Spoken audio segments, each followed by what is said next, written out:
Hi everyone, welcome back to another Daily Dose of Hope. My name is Jody Burgin. Where do you find yourself in this little parable? Two men were riding in a sleigh during a severe blizzard. They were deeply cold and afraid. They were fearful that they would not reach warmth and safety themselves. They came upon a traveler who had fallen in the snow. This man was close to death. One of the two men in the sleigh pleaded with the other that they stop and help. The other refused, thinking of his own interest and his own well-being. The concerned one decided to stay and to help, even though the delay could mean his own death. His companion took the sleigh and left the two of them behind. Working feverishly, the one who stayed massaged the unconscious man's nearly frozen body. After what seemed like an eternity, the man in peril responded and began to function. The two men got up and walked in the snow together. The vigorous work of massage had saved both men. As they walked on, they came upon the sleigh, and the man who had refused to stay and help, he was frozen to death. So where do you find yourself in this parable? Are you the vulnerable traveler who's in need of help desperately? Perhaps you find yourself more closely in line with the self-focused man who refused to help, fearing his own safety. Or do you find yourself more closely associated with the other focused man who risked his own well-being by helping someone in need? Most of our decisions are either driven by love or fear. Should I stay in what feels like the safety of my sleigh, or should I get out of the sleigh to help someone who's in need? Should I speak, or should I stay silent? Should I risk, or should I back away? In these times, we've got to stop and remind ourselves that fear has many faces.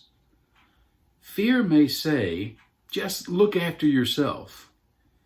Fear may say, you might fail. Fear might say, you might perish. Love, in contrast, says, we're free to do a lot more than we think. We can love more people. We can trust God more. We can risk more. If we find ourselves considering others more important than ourselves, then chances are that's love doing the talking. If we find ourselves backing away from opportunities because we're just not sure if they'll work, or maybe we're hedging our love, or maybe we're risking very little, then fear might have the microphone. The trick is to figure out who's doing the talking before we decide what to do next. The Bible shares stories of how people in the first century avoided the very ill. Now, I don't personally know anyone with COVID-19, but I still have the problem that Jesus talked to his friends about. You see, he gave examples about people who help those in need and those who pass them by. These days, we avoid people when they're ill, or when it's inconvenient, or if their personalities rub us the wrong way, or if we strongly disagree with them. We avoid people who make us feel anxious or insecure. We may feign engagement and say something polite, but everyone on the receiving end knows that they were just avoided. The ones we avoid are the very ones that Jesus engaged. He spent his whole life seeking out the people that most of us spend our whole lives avoiding. When he saw a leper, he saw a person with a dark history and a bright future. When he saw a woman caught up in immorality, he saw a leader.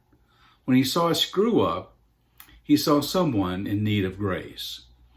When we pay attention to the people around us, we find a lot of people who are rejected by others and are deeply loved by God. Those are the ones he wants us to move toward. And when we move toward them, we will learn an awful lot about the God who moves toward us too.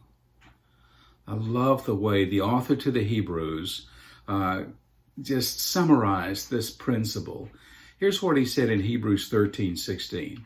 Do not neglect to do good and to share what you have, for such sacrifices are pleasing to God.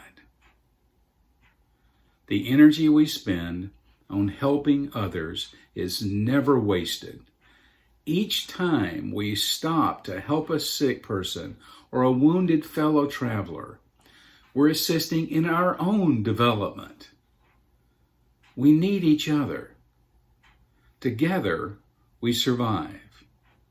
Alone, we freeze and die.